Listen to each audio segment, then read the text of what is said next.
Yo, what's up guys? It's Kurt here. I know I've been gone for a while, and honestly that could be a topic for its own video. A new mod came out for Borderlands 2. It's called Roguelands. It was made by joltzdude 139 and Pyrex BOJ. Roguelands is pretty much a roguelike Borderlands 2 mod. Think of games like The Binding of Isaac, Risk of Rain, kinda, where you work to run through multiple areas / arenas to beat the game in one life. If you die, then it's game over and you gotta start all over again. I'm a little bad at describing like the roguelike genre, as you could probably tell, but I hope I did a decent job. With Roguelands, you're not actually playing through Borderlands 2 as its own game. You're going through customly made maps, playing it as if it's a roguelike. So it's nothing like how we've been playing Borderlands 2 for the past, what, 11 years? I've wanted a mod like this for Borderlands 2 for actually a very long time. So I've been really excited to jump into this mod. I've probably put like 8 hours in the mod at this point, and I thought it'd be just kind of fun to make a little first impressions video. So let's get into it. First, a bit of background on my relationship with Borderlands 2 mods. I really don't have too many mods for the game that I genuinely enjoy. In my opinion, every mod pretty much has its own set of issues, and I usually end up being very excited to play a mod, and then I get pretty bored and start to see the flaws tear through. This is nothing against the mod developers, you know, like people who made Borderlands 2 mods are awesome. Like genuinely, the mods for this game are super cool. They're still well made, you know, they add in some crazy things. I've seen the craziest things in so many different mods. They're all very cool. Just personally, I just never really vibe well with the majority of Borderlands 2 mods. There's only about 2 or 3 that I really like. Right off the bat, I can pretty much confidently say with Roguelands that that's certainly not the case. Normally with mods, there's often the issue that I see with developers not exactly being the most knowledgeable on Borderlands and how to properly balance it. And this is no crack at any mod developers. You know, again, the mods that they make are amazing. It's just that a lot of the mods that I've played don't really have balance as a strong suit, at least from the way that I see it. And while I don't know much about Pyrex, sorry Pyrex, you're still awesome. I have followed Joltz on YouTube for about 8+ years, and I was pretty confident that he would do well when it came to the balance and overall fun factor of this mod. I normally find myself agreeing with the majority of Jolt's Borderlands takes, so that was a pretty good sign for me.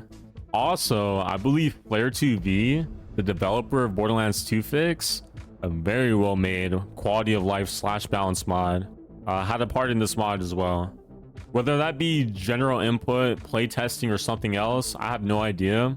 But he's pretty much always had good takes and viewpoints on pretty much everything with Borderlands. So that furthermore gave me pretty positive expectations before my first playthrough of the mod. The gameplay of the mod is pretty simple. You're dropped into an arena, you're tasked with killing a number of enemies, and then you exit. There's cool things like hidden vault symbols that give iridium, and secret bahtalion marks that give you free gemstone weapons. You have a few points of added variety with the rounds that you play through, whether it's an added mini-boss that you have to kill, or running through a maze to find bahtalion, or fighting a raid boss. There are plenty of things to spice up your run. And from what I've heard / seen, everything is supposed to be randomized in true roguelike fashion. But from my experience, I've been facing the same bosses most of the time, and maybe I've just been really unlucky with my spawns. But if not, in the future, I would definitely like to see more variation in the bosses. Health scales differently in this mod, so overall enemies mostly have less HP, with enemies increasing in HP and levels after each tier that you make it through. I forgot to mention, but there are 3 tiers per run. And while enemies increase in level as you go further into your run, you nor your weapons increase in level, which might sound bad, but honestly it's the perfect way to balance this mod. There's plenty of weapons and pieces of gear that are very viable that aren't as viable in base game, which is great because the gear you're getting throughout each run is always going to be different from the last. So it's really important that you have a lot of options. I find myself using plenty of different weapons that I normally never really use in vanilla Borderlands 2.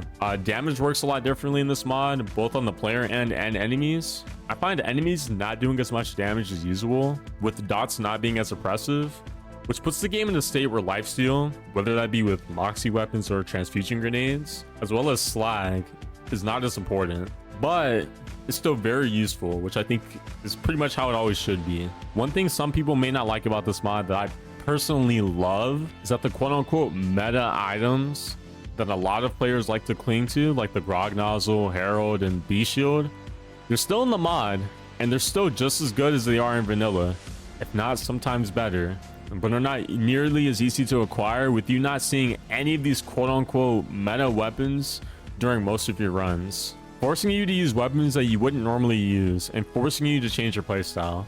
Salvador, for example, which is a character that I generally don't really like playing, he plays very differently in this mod because you don't have your normal lifesteal weapons or your staple weapons like the Grog Nozzle or the Herald on him. So you really got to start using different weapons and having a different playstyle.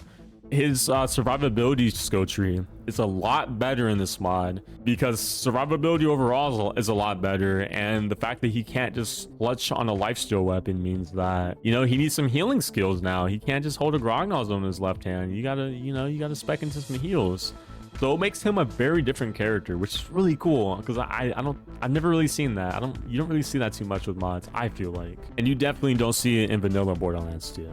You know, and it's awesome not seeing these staple weapons that we love to use, because when you do find that weapon that you love and are so used to using, it's just such a great feeling because it's not something you're getting every single run, and it really just gives you that sense of comfortability having that weapon that you're just so used to using. I'm comparing this mod to Arms Race, which is a mode from Borderlands 3, which is a bit different from this mode. It's not exactly a roguelike, but it is a roguelike.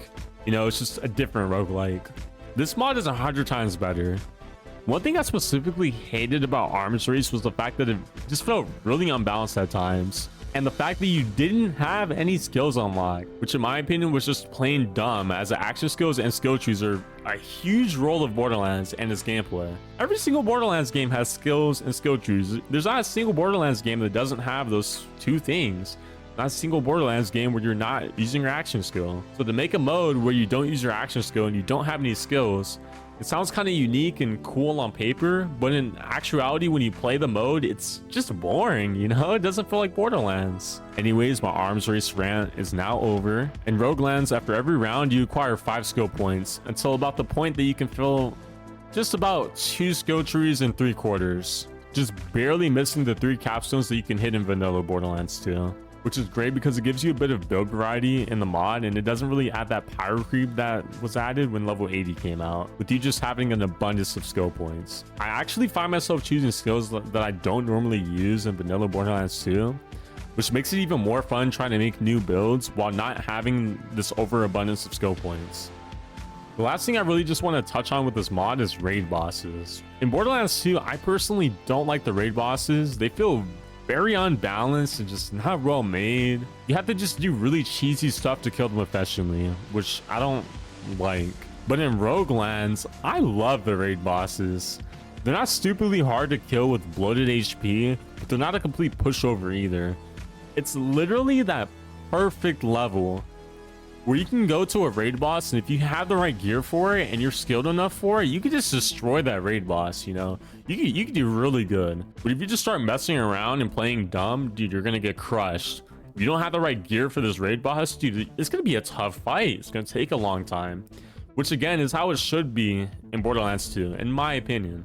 Overall, there just really isn't anything negative that I could say about this mod. Everything genuinely feels great all around. Whether it's raid bosses, just the overall balance fighting enemies, survivability, damage dealt, weapon variety. It's just all great for me. Everything that I love about Borderlands 2 is in Roguelands, and it's amplified. You know, it's even better than vanilla Borderlands 2. Like, honestly, anytime that I play Borderlands 2 now, I'm most likely going to be playing Roguelands.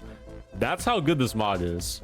I can just hop in and have some great casual Borderlands 2 gameplay. I don't have to worry about leveling up. I don't have to worry about doing the main story. I just jump in and I just have a nice level of progression that's fun, refreshing, and I don't know, just fun. Obviously, I clickbaited the video. I don't objectively think that Roguelands is the best roguelike ever made. It obviously isn't going to have the same replay value that a fully fledged roguelike game would have. But honestly, with Borderlands 2 already being my favorite game, Roguelands is my personal favorite roguelike of all time at this point.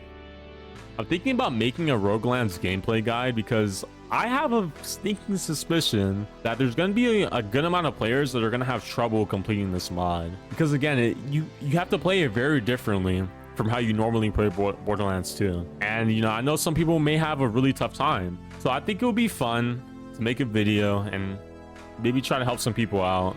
Explain the gameplay process of the mod, you know, explain how to best succeed as each character or whatnot. You know, maybe it'll help a few people.